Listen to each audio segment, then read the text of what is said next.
Estás en vivo. Hola, ¿cómo están? Bueno, hoy vamos a terminar con el Museo del Louvre y todas estas maravillosas obras que se encuentran en el Museo del Louvre. Eh, no nos es posible, por supuesto, ver todas las obras maestras que existen en estos museos, pero se ha tratado de que ustedes conozcan algunas de las más importantes. Las obras del Museo del Louvre son obras consideradas pues muy valiosas y obras que acude cada año millones de personas a admirar estas obras. Les he tratado de dar más o menos algunas de las obras consideradas más importantes. Claro, se nos quedan muchas que sería imposible ver todo el museo, porque yo creo que, como dicen algunos curadores, para ver este museo que es tan extenso, yo creo que tendríamos que acudir a él un año completo como en un salón de clases y creo que todavía nos quedarían algunas cosas que no supiéramos, ¿no? Bueno, vamos a comenzar ahorita con una de las grandes obras maestras que tiene el Museo del Louvre. Esta obra está considerada como una de las más valiosas. Para mí es una de las más importantes que hay y eh, pues es realmente ver esta obra es impresionante.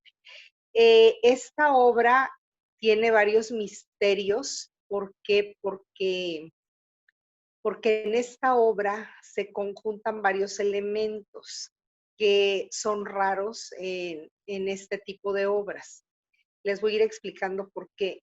Esta obra forma parte pues de la colección más importante de la pintura italiana que le pertenece al Museo del Louvre. Esta obra se llama La Virgen de las Rocas y es de Leonardo da Vinci. Esta obra, en el taller de Leonardo da Vinci, trabajaban los hermanos de Predis, Evangelista y Ambrogio. Eh, Ahorita van a saber por qué les estoy dando este dato. Eh, Fue encargada en 1483 por la Cofradía Franciscana de la Inmaculada Concepción para decorar una capilla en la iglesia de San Francisco. Grande en Milán, es Francesco, San Francesco. Bueno, este es un óleo sobre tabla y estaba dedicado a ocupar el lugar central de un tríptico. De esta obra hay otra versión que se dice que es más reciente, que está expuesta en la National Gallery de Londres. Esta segunda pintura fue hallada en la capilla de la cofradía y se confirma que la primera tabla, la expuesta en el Louvre, nunca ocupó el lugar que debía haber tenido. Hay una polémica aquí muy fuerte. ¿Por qué? Porque si ustedes van y ven esta obra en Londres, les van a decir que esta obra es la original. Y los franceses igual creen que tienen la original y creen que la segunda la hicieron los hermanos de Predis. Bueno, es complicado, pero todos los que han investigado esta obra creen que realmente la original es la del Museo del Louvre. Esta obra, si ven, es una obra, tiene el sentido piramidal, que es propio del Renacimiento. Siempre en el Renacimiento van a ver este tipo de, en que están como enmarcados los personajes, ¿no? En esta es como una pirámide y tiene el paisaje que es muy propio de Leonardo y también los personajes vamos a hablar ahorita por qué estos personajes. ¿Por qué? Porque esta obra celebra el misterio de la encarnación. Los personajes son María, Cristo y San Juan Bautista.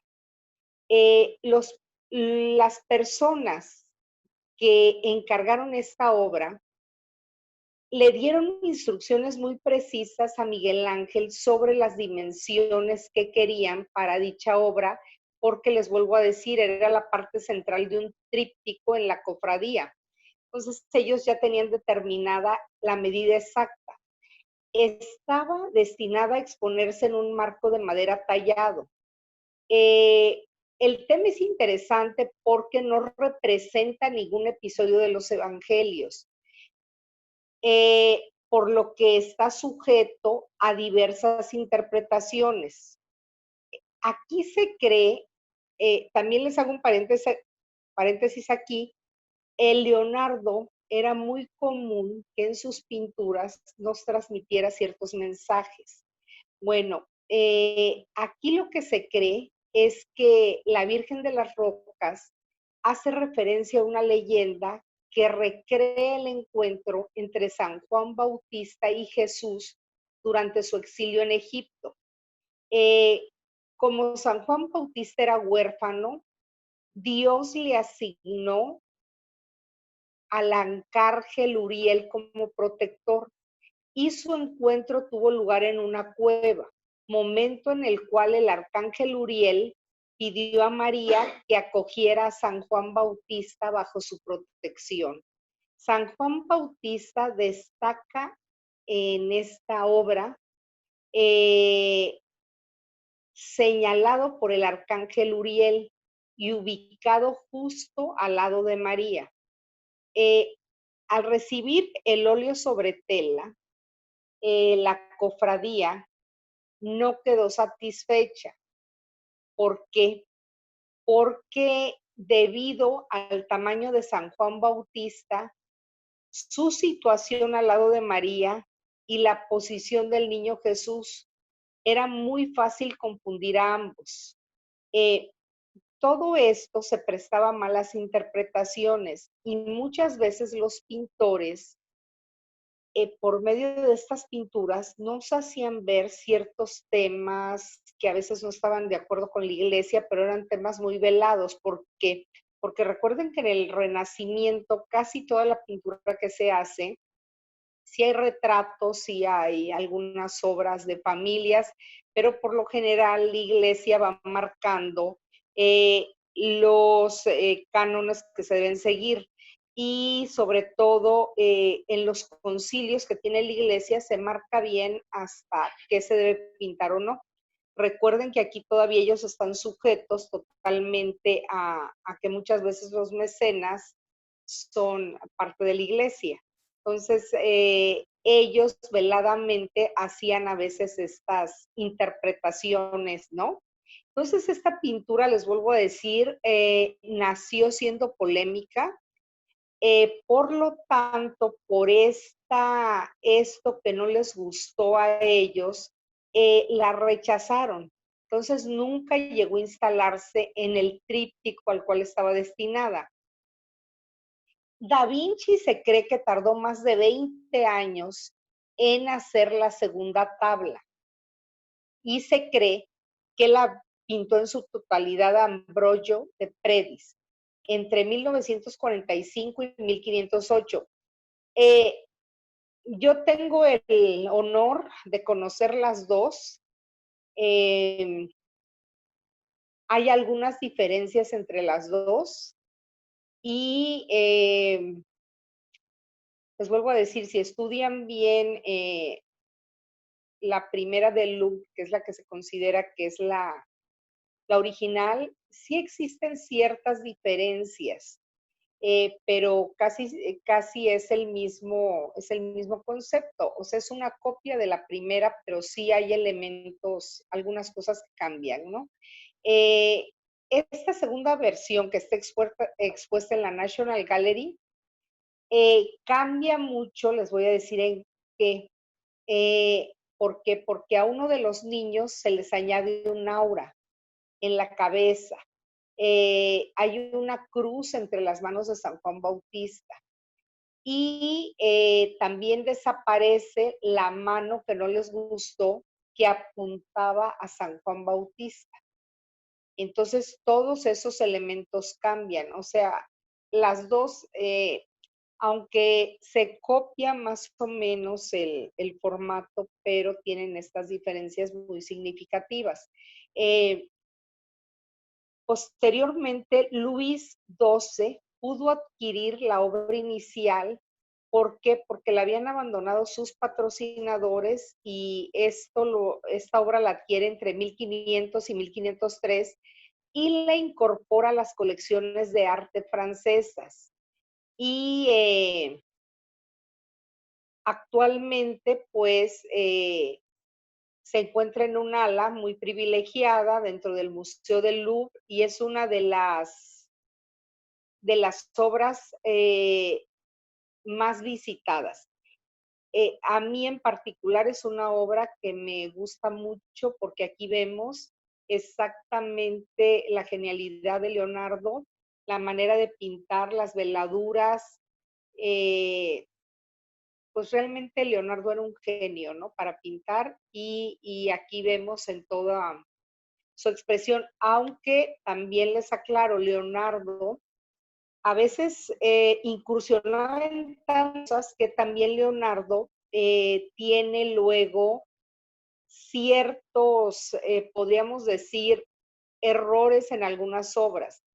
A veces, antes de que terminara una obra, ya tenía algún tipo de problema. Esto lo habla, aunque el pintor Vasari, del cual tengo el libro, que es el único libro que nos ha llegado a nuestros días de alguien que fue contemporáneo de ellos y habló de ellos. Y para Vasari, Leonardo era, ¿qué les puedo decir? Era, podríamos decir ahora, era un fan de Leonardo da Vinci. Entonces él habla bien de Leonardo da Vinci como un rockstar, pero también nos dice que Leonardo, su gran problema es que pues en su mente había tantas cosas, tantos proyectos, creaba tantas cosas que a veces terminaba muy rápido algún proyecto y tenía algún tipo de problemas, ¿no? Entonces, les vuelvo a decir, ustedes si van a los dos museos y ven estas dos obras maestras, porque estas sí para mí considero que son obras maestras, eh, pues todos creen que la obra de la National Gallery fue ejecutada por estos alumnos de Leonardo, ¿no? Eh, luego se tomó como ya había firmado algún documento donde se tenía que pagar pues la compra de esta obra, este primer documento constaba de que le tenían que entregar a la cofradía 3 pinturas y debían estar terminadas antes del 8 de diciembre por un precio de 800 liras y con un plazo hasta febrero de 1485. Pues imagínense, tarda 20 años en pintar una y otra, ¿no? Mucho se ha especulado sobre el inconveniente entre Leonardo da Vinci y la cofradía franciscana. Como ya les dije, algunos creen que los clientes no quedaron contentos. ¿Por qué? Porque él no siguió atentamente las instrucciones para realizar el cuadro. Otros dicen que Leonardo no recibió el pago acordado. También era común en Leonardo, porque lo han dejado escrito, que Leonardo ponía un precio. Cuando terminaba, le gustaba tanto su trabajo que subía el precio, entonces sí tuvo algunos problemas por ahí legales. Bueno, esta obra sigue algunos procesos legales porque se llega a determinar que el artista tiene que terminar su trabajo o tiene que tener alguien que lo ayude a terminarlo. Y por lo tanto, pues el contrato se prolongó casi 10 años porque posteriormente fueron siguiendo peticiones de pago. En una petición a Ludovico el Moro en el año 1493, Leonardo y Ambrogio de Predis solicitaron un pago de 1,200 liras, lo cual fue rechazado por los frailes. Y el problema ya más grande se presenta hasta el 27 de abril de 1506, porque ya acuden unos peritos y establecen que la tabla está incompleta y fijan 2 años más para que la misma fuese terminada y concedieron el precio de 200 liras el 23 de octubre de 1508. Ambrogio cobró el último plazo y Leonardo ratificó el pago. Esta obra fue, pues, podríamos decir, finalmente terminada y muchos creen que a raíz de esta larga discusión financiera que duraron tantos años con esta hermandad, con esta cofradía, Leonardo vendió por 400 liras la obra original a un cliente privado. Se cree que el cliente privado fue el rey de Francia, Luis XII. Esa es una teoría, ¿eh? Existe también la teoría de que la tabla fue un regalo a Ludovico el Moro. Eh, bueno, eh, no un regalo de Leonardo a Ludovico el Moro, dejen que me explique, sino Ludovico el Moro compra esta obra para regalársela a Maximiliano I de Habsburgo. Por eso el cuadro habría estado en Innsbruck antes de ir a Francia. Les digo que estas obras tienen muchísima historia. Es apasionante también ver a veces en cuántos lugares llegan a estar estas obras. Y aquí, pues, algo trágico para Italia, que esta obra maestra no se encuentre, bueno, ninguna de las dos se encuentre en Italia, sino las dos se encuentran fuera de Italia, ¿no?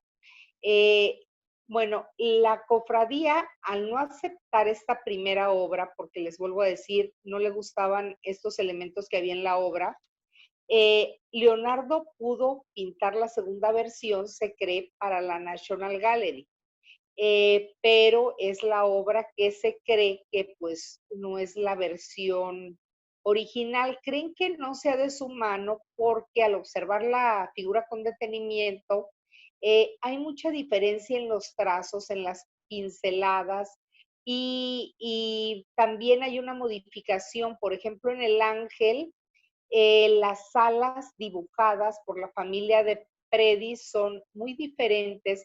Recuerden que Leonardo tenía también estudios en todas estas alas, porque él estudió a todas las aves para el vuelo y todos sus ángeles tenían cierto tipo de alas que eran características como él las pintaba.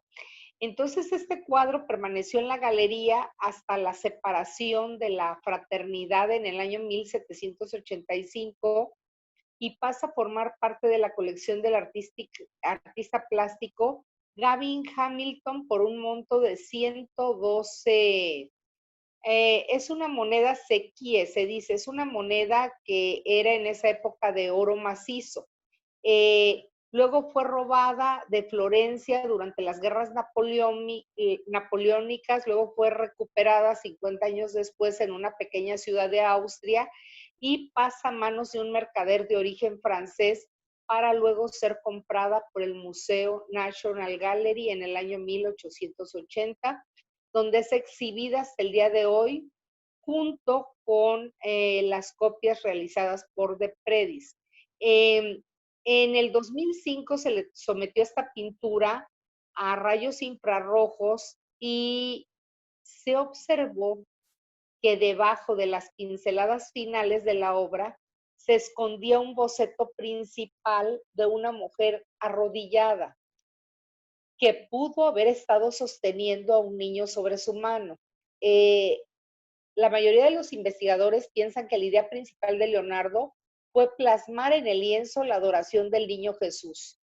Ambas pinturas se han restaurado y comparado bajo criterios diversos y les vuelvo a decir, todavía hay ciertas dudas, pero sí ha llegado casi a esa conclusión. ¿Por qué? Porque pues sí he estudiado y aparte Leonardo era muy típico de él tener estos problemas con los que le encargaban alguna de las obras.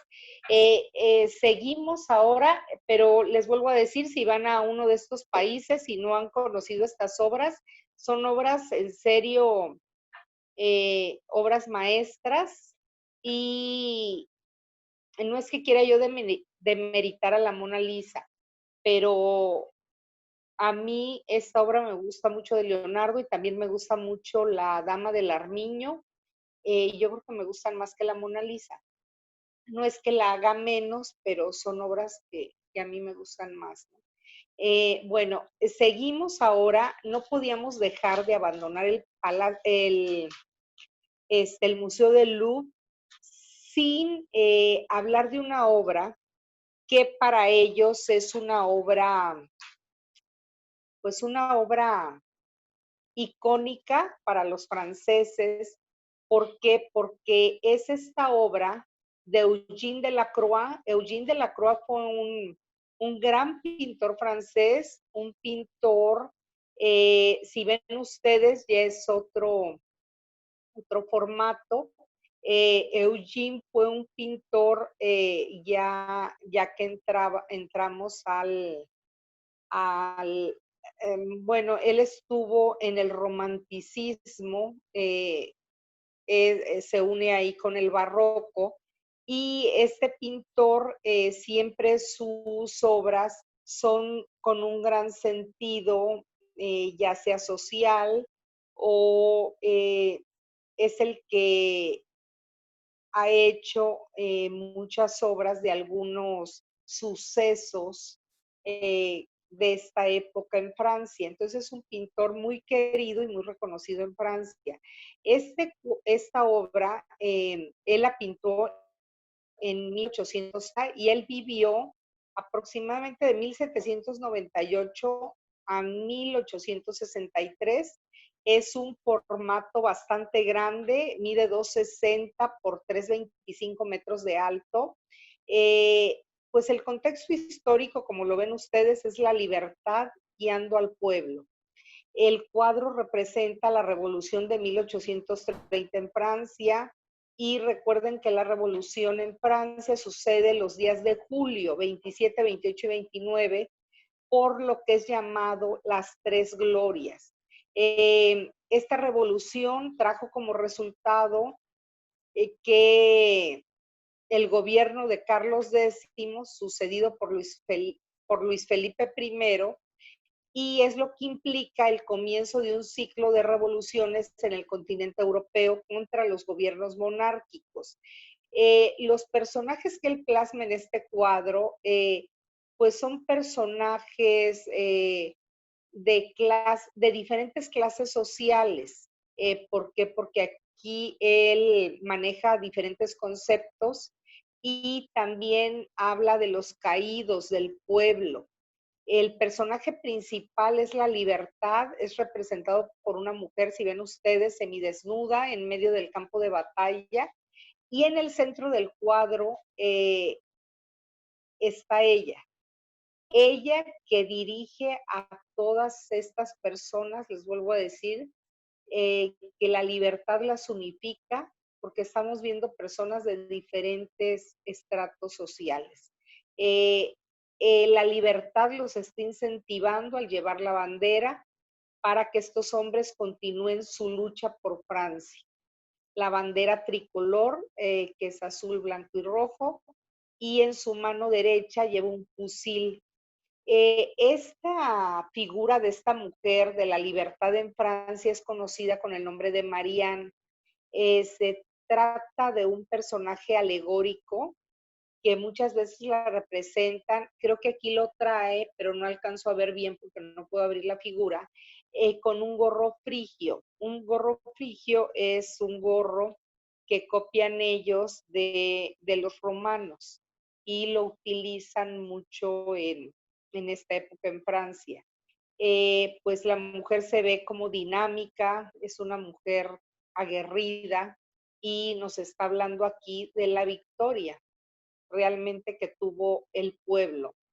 La libertad, recuerden que aquí el pintor claramente tuvo una inspiración en las obras escultóricas de Miguel Ángel para crear esta mujer. Bueno, la siguiente obra, ya con esta obra terminamos el Museo del Louvre, pero no la podía yo dejar fuera por una razón muy importante. Jan van Eyck, tener una obra de Jan van Eyck que es realmente para un museo muy importante porque es uno de los grandes pintores que cambian el rumbo de la pintura. Jan van Eyck fue un excelente dibujante y hizo varios estudios sobre el color.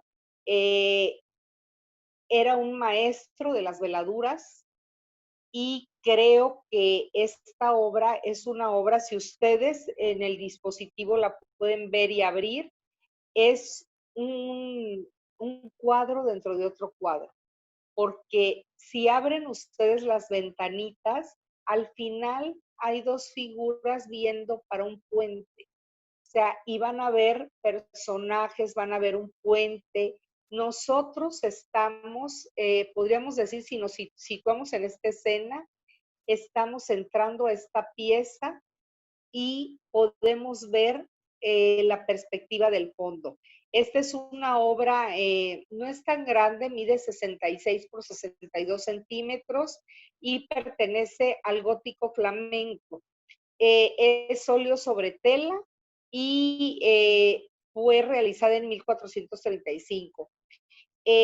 Esta pintura, les vuelvo a decir, es una composición muy cuidadosa, con mucho detalle. Si pudiéramos abrir la imagen, el vestido de la Virgen es sumamente rico y todo ese contraste que logra él con la tela de la Virgen, el ángel que se encuentra atrás de ella, pues es una pintura realmente muy rica. Tiene mucho detalle. Nosotros estamos viendo, si entráramos a esta habitación, primero a la Virgen con el niño y hay una tercera persona. Esta tercera persona es el canciller Nicolás Rollin y él es la persona que encarga el cuadro. Este se trataba de un funcionario de gran importancia que de manera insólita, porque no se usaba esto en esta época, él quiere que lo pinten frente a la Virgen. Y les vuelvo a decir, es una pintura insólita porque pues es demasiado atrevimiento. Y aparte, la Virgen está de su tamaño. También esto no es habitual. ¿Por qué? Porque los personajes divinos en esta época siempre se presentan con una mayor escala que un ser terrenal. ¿Por qué? Porque siempre ellos le daban diferente jerarquía a estos seres pues, espirituales, ¿no? Esta es una nueva fórmula que con él comienza a partir del siglo XV y lo que nos está diciendo aquí que esto retrata, podríamos decir, un parteaguas. ¿Por qué? Porque nos está hablando de que hay una nueva corriente de pensamiento, hay una nueva relación con Dios y es una corriente religiosa que consiste en una relación más personal con Dios a través de la oración. Eh, Gracias a esta corriente nacen todos estos cuadros de pequeño formato que se usaban para orar en la intimidad y muchos de ellos pues podían ser transportados de un lugar a otro.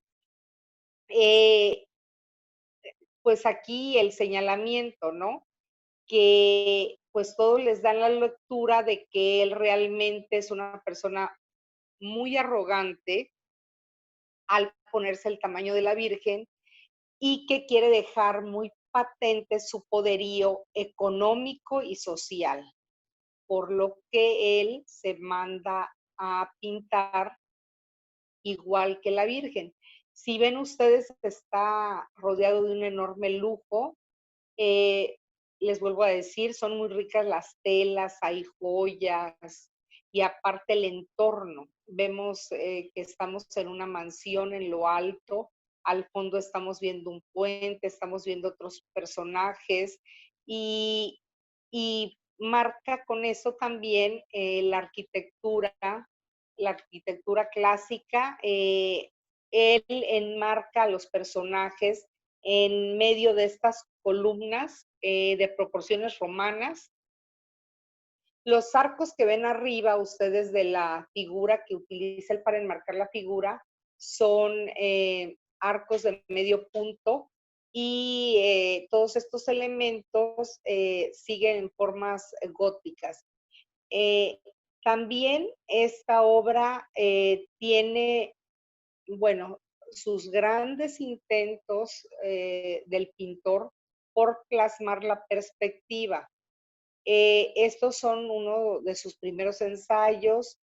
La perspectiva, si ven ustedes, de las losas del piso, eh, dan una profundidad, aunque ya tenemos un punto de fuga en algunas pinturas de esta época, pero aparte apenas están comenzando a experimentar. Entonces, tal vez todavía es esta perspectiva, si vemos, todavía el piso no tenemos bien lograda esta perspectiva. Pero hay mucho detalle. Nos muestra una ciudad flamenca, pero algunos expertos creen que es la ciudad de Lieja, pero algunos otros dicen que no. Pues ya ven que los entornos cambian siempre. El puente que vemos al fondo tal vez ya no existe. Los colores también que maneja él son extremadamente brillantes y Jan van Eyck siempre nos va a dar unas figuras muy, muy naturalistas y es muy cuidadoso con el detalle. Con esta gran obra maestra, espero que ustedes la puedan ver con detalle cuando abran su imagen, porque es una obra realmente rica en detalles. Esto se usaba en esta época y espero que la puedan ver con detenimiento. Y con esta magnífica obra terminamos con el Museo del Louvre. Y les vuelvo a decir, nos quedamos con varias más obras fabulosas, pero pues no podemos ver todas las obras que existen en este museo, ¿no? Para no perder tanto tiempo, para una introducción muy larga del Museo del Prado, eh, ahorita vamos a dejar eso y vamos con una de las obras maestras del Museo del Prado. Para mí también esta es una de las obras más inquietantes y más impresionantes que han existido. Es una obra que se ha repetido en tantos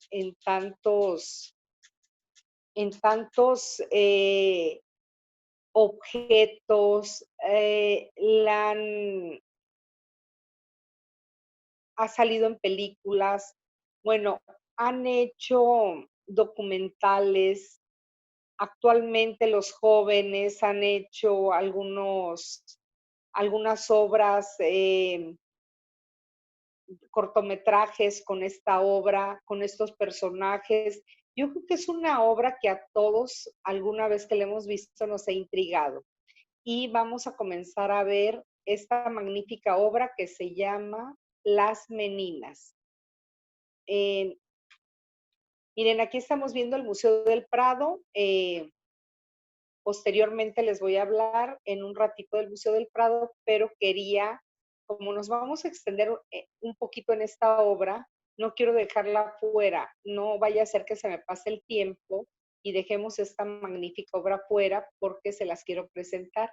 En un momento les hablo de este museo. Bueno, en este museo, en este famosísimo Museo del Prado, que es un museo, y ahorita les voy a hablar, es un museo único por ciertas características que tiene, y vamos a comenzar con esta magnífica obra. Bueno, esta obra, ahí vemos al pintor, ya lo vimos, ahorita pasó la imagen, Diego de Silva y Velázquez. Véanlo bien. Bueno, Diego de Silva y Velázquez, bueno, esta obra, ¿cuántas personas la contemplarán al día? No lo sabemos, ¿no? Pero es una obra maravillosa y el pintor, en los estudios que hay de esta obra, la han estudiado tanto, han hecho libros sobre ella, les vuelvo a decir, películas, han hecho, no se imaginan qué cantidad de cosas con esta obra. Bueno, hay un videoclip también de La Princesita de Margarita, y hicieron hasta un videoclip también. Bueno, aquí tenemos en esta obra a varios personajes. El pintor, ¿qué nos está queriendo decir el pintor con esta obra? Esta obra tiene tantos elementos, nos confundimos al ver esta obra. ¿Por qué? Porque quiero que observen bien esta obra, usted, el espectador, y véanla, ¿dónde estarían ustedes situados si estuvieran viendo esta obra? Véanla bien. Estamos aquí, podríamos decir, ante una escena de teatro. ¿Por qué estamos ante una escena de teatro? ¿Por qué? Porque lo que estamos viendo nosotros aquí es la cuarta pared. Nosotros somos la cuarta pared. ¿Y qué nos está diciendo Velázquez? Que nosotros somos espectadores de su obra maestra. Bueno, primero quiero que vean detenidamente a los personajes. Ahorita vamos a hablar exactamente de quiénes son estos personajes. Estos personajes, supuestamente, el, el pintor está pintando a quién creen. A ver, está pintando a los reyes. Miren, este es mucho más que un simple cuadro. Les voy a decir por qué. Porque al ser una de las obras maestras más estudiadas de la historia, todavía le seguimos encontrando ciertos significados, todavía hasta hoy. Algunos dicen que dentro del cuadro él usó espejos para crear estas diferentes escenas, que había cuadros en la habitación que los utilizó Velázquez, eh, que, que, las figuras de tamaño natural, pues, ¿por qué tenemos a la pequeña corte de la princesita y no tenemos en primer plano a los reyes? Bueno, esta es una obra muy compleja, de las más complejas que hizo Diego Velázquez. Esta obra la hizo en 1656. Es una obra de gran formato, mide 3.18 por 2.76 y es un óleo sobre lienzo. Hay algunas también incongruencias en cuanto a la fecha que fue pintado, porque según se dice, algunos estudiosos de Velázquez dicen que fue pintado después de esta fecha. ¿Por qué?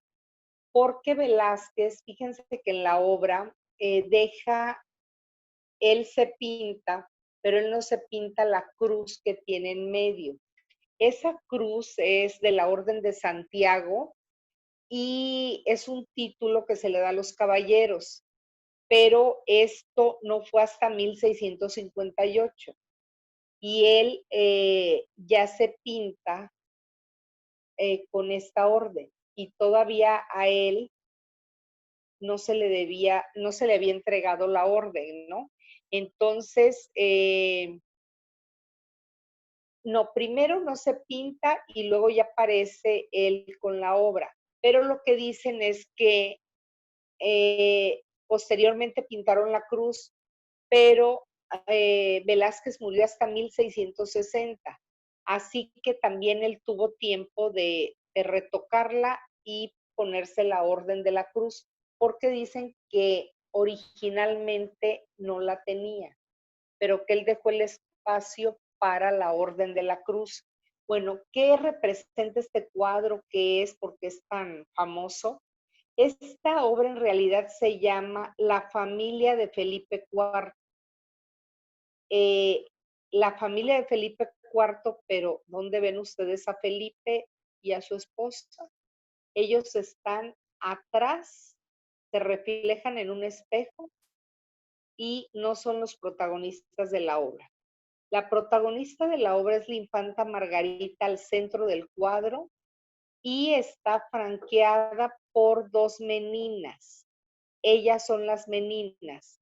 Eh, Son las chicas que la atienden. Una es María Agustina Sarmiento, que le está ofreciendo agua, y la otra era Isabel de Velasco.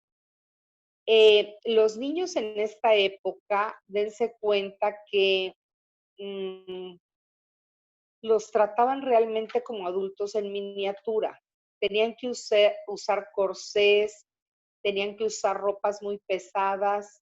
Los niños ni los niños de la realeza crean que eran tratados de una manera, eh, ¿cómo les diré? Muy buena, porque eran dejados en manos de institutrices, en manos de ayas, y los papás, si bien les iba, los veían, tenían una visita a los niños como de una vez al día, y los niños se tenían que comportar siempre como adultos. Imagínense lo que pintó Velázquez, vean detenidamente a la princesita, y no es una niña que tenga una cara como feliz o contenta. Imagínense las horas que tenía esta niñita, pequeña niñita, de posar y lo cansado que era. Bueno, también está una enana que se llamaba Mari Bárbola y el niño es Nicolásito Pertusato. Es un bufón que si lo ven está como pateando al mastín. Recuerden que Velázquez pintó varios bufones durante su carrera. Como que le apasionaba estas personas de talla pequeña, se le hacían como un enigma y los pintó muchísimas veces. Detrás de esta escena está Marcela de Ulloa, que era una guardiana de las damas, y otro guardia sin identificar al fondo. José Nieto es el jefe de tapicería de la reina y ejercía la función de abrepuertas del palacio. A él también lo podemos ver, porque esa era su función, abrir las puertas del palacio. Y Velázquez, todos dicen que tuvo la suficiente valentía de representarse a sí mismo ejerciendo su oficio. O sea, vean, tiene la paleta en la mano y dicen que, de acuerdo a esta escena, los estudiosos han logrado como saber qué nos quiso decir Velázquez con esta escena, ¿no? Eh, Dicen que esto nos da una pista. Bueno, al final están los reyes Felipe IV y Mariana de Austria, pero ¿dónde están? Reflejados en un espejo. Los verdaderos protagonistas se encuentran fuera de la obra maestra. Eso es lo atrayente de esta obra. Entonces, ¿Qué significa este cuadro? Es un retrato colectivo, es una escena de conversaciones. Las conversaciones estaban muy de moda en esa época en el norte de Europa. Eran, pues es como una instantánea, una fotografía de un interior, o tal vez él quería con esto reivindicar su oficio de pintor. Las interpretaciones son múltiples según algunos autores y muchos estudiosos eh, dicen que ya hay hasta un síndrome que les da a los que investigan tanto esta obra que se llama el síndrome de la fatiga de las meninas, que eso les pasa cuando están buscando tantas explicaciones sobre esta obra. Eh, Miren, en esta época habían descubierto algo que se llamaba la lámpara mágica. La lámpara mágica no es más que un proyector, de los primeros proyectores que hubo. Entonces, algunos creen que realmente Velázquez utilizó este recurso para crear estas escenas, porque si los reyes se están reflejando en un espejo y son los espectadores, nosotros también somos los espectadores. Entonces, si los reyes se reflejan en ese espejo, nosotros estamos en el lugar de los reyes también. Somos partícipes de la obra. Pero ¿qué haríamos? No podríamos estar ese plano en el que están los reyes. Entonces, por eso él creen que utilizó este nuevo recurso. Bueno, la mayoría de los personajes que se encuentran retratados, si observan ustedes, están viendo fuera de foco, están viendo para fuera del cuadro. Eh, pues se supone que si los reyes no están a esa altura, pero Velázquez está pintando su retrato, pues los que posan para el artista son los reyes, pero en realidad no. Les vuelvo a decir, los que estamos en el lugar de los reyes somos nosotros, los espectadores. O sea, Velázquez nos da a nosotros el puesto principal en esta obra. ¿Por qué? Porque tenemos el lugar en el que debían haber estado los reyes.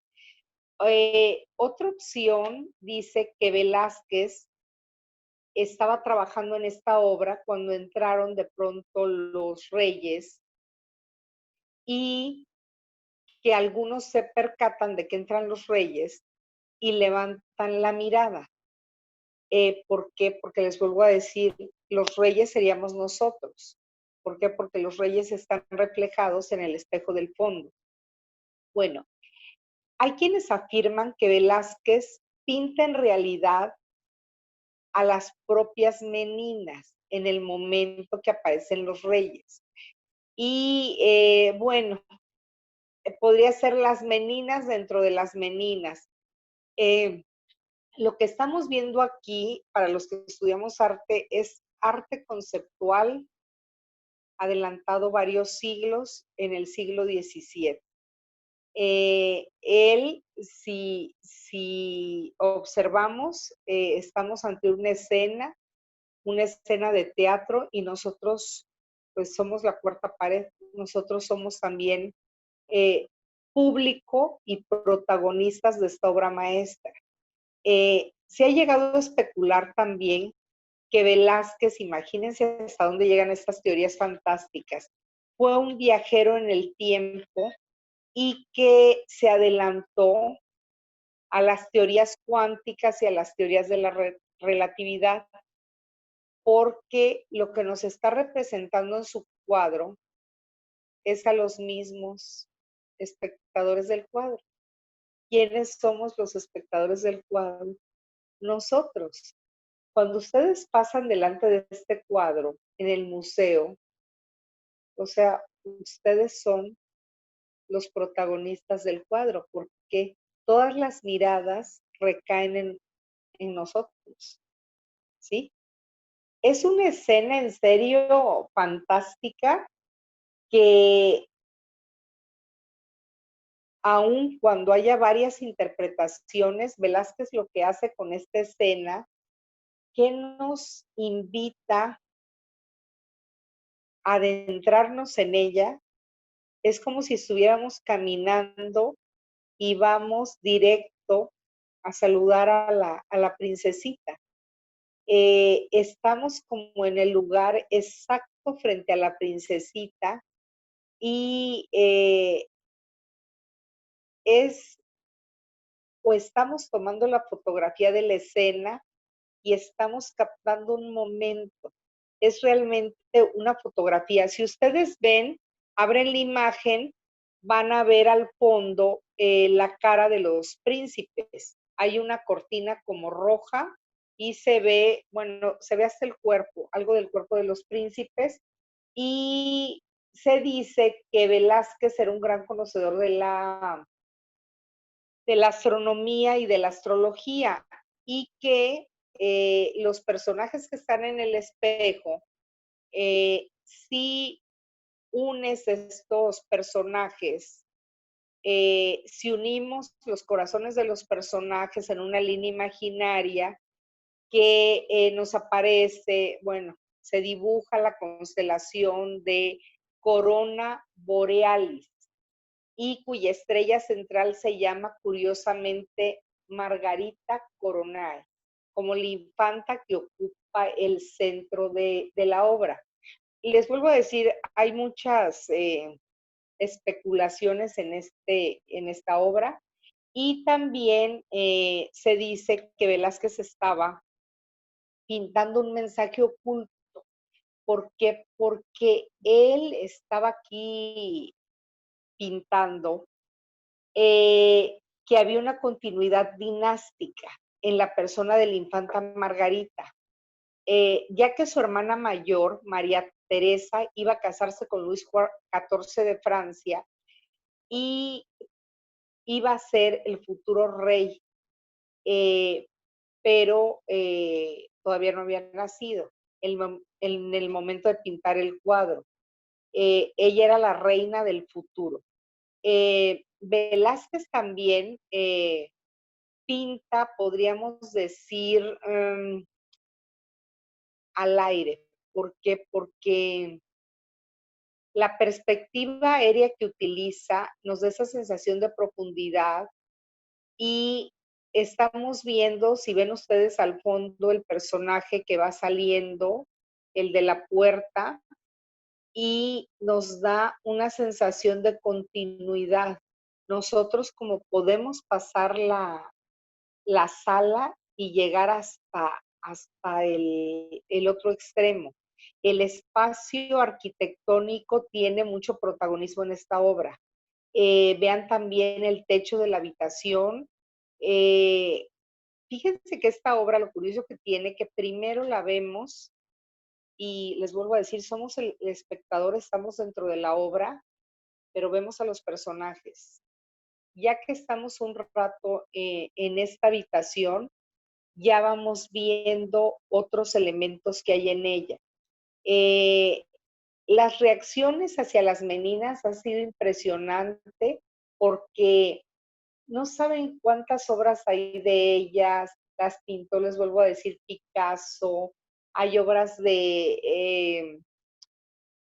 que tomaron a ellas como dentro del contexto y hicieron, les vuelvo a decir, hay muchísimos libros, hay, hay mucha obra de las meninas, hay grandes figuras que han hecho con las meninas que están muy curiosas en los museos y que las puede uno comprar porque son pequeñas, ¿no? Y se han hecho para el público en general. Entonces es una obra, les vuelvo a decir, para el Museo del Louvre, del Prado, perdón, es, bueno, Velázquez es su gran pintor. Miren, la infanta Margarita de Austria, también, que es el personaje central de las Meninas, es una princesita que murió joven, murió, si no recuerdo mal, a los 21 años. ¿Por qué? Porque imagínense el videoclip que hay de ella, no lo he visto, todavía no lo he encontrado, creo que lo hicieron unos españoles y habla de la historia, toman en base a esta princesa de esta obra tan famosa de Velázquez, porque dice que aún pasen los años, las mujeres, aún desde pequeñitas, siguen teniendo que pasar por cosas terribles que el hombre tiene que enfrentar. ¿Por qué? Porque desde pequeñitas están ya sometidas a quien va a ser su esposo. Ellas no tenían pues opinión en esta época. Sus papás, como les digo, fueron los reyes, los que están posando en esta obra, en el espejo, los que están reflejados en el espejo. Y Margarita se llamaba Margarita María Teresa de Austria. Ella nace en 1651 y muere en 1673. Ella nace en Madrid, les vuelvo a decir, sus padres fueron Felipe IV y su segunda esposa Mariana de Austria, que tampoco fue muy feliz según la historia. Ahorita les platico por qué. El matrimonio de Margarita se convirtió en un asunto de Estado prácticamente desde que ella nació. ¿Por qué? Porque las casas reales de España casi siempre tenían que conservar el poder y con los Habsburgo. Entonces, ¿qué pasaba ahí? Que siempre se casaban con las princesas o con los reyes de Austria. Bueno, a esta niñita se la prometen a su tío, el emperador Leopoldo I de Austria, y muere a los 21 años a causas de que ya llevaba su cuarto parto. El tío realmente era hermano de la mamá y pues, ¿qué querían lograr con esto? Ese acercamiento entre estas dos ramas, los Habsburgo y la rama española de Felipe IV. Ambos estaban un poco distanciados en esta época y necesitaban pues esas ramas unirlas y lograr hacer una potencia entre los dos, ¿no? Entonces Margarita se convierte en una niña muy cotizada, podríamos decir casi como un bien, como un objeto, porque también los Habsburgo y todas las cortes pensaban que quien se casara con ella, pues llegaría a ser pues inmensamente rico. Imaginen, heredaría todas las vastas posesiones del rey de España. Eh, y pues los deseos de una niña a nadie le interesan y un familiar de la niña es el que dice que sería muy bueno casarla con el tío. Recuerden que estas familias son endogámicas, tienen graves problemas por la endogamia que practican y era muy típico en la realeza de esa época. Les vuelvo a decir, eran familias que prácticamente es tan difícil luego la genealogía con estas familias porque a veces uno era el tío, el sobrino, y lo único que no se casaban entre hermanos como los egipcios, pero realmente sí tuvieron graves problemas de endogamia eh, y que hasta la fecha tienen graves repercusiones en las familias que descienden de estas ramas de la realeza europea, ¿no? Bueno, les vuelvo a decir, este es un cuadro que es una escena podríamos decir, cotidiana, pero es una escena que tiene tantos significados. Para mí es una de las obras realmente maravillosas de Velázquez. Velázquez es un pintor que me gusta mucho. Vamos a ver con el Museo del Prado varias obras de Velázquez, porque es uno de sus pintores, ¿no? De este museo. Y Velázquez, les voy a hablar de su técnica para pintar, que es una técnica también, que es un pintor de los que cambia lo que es el concepto también de la pintura.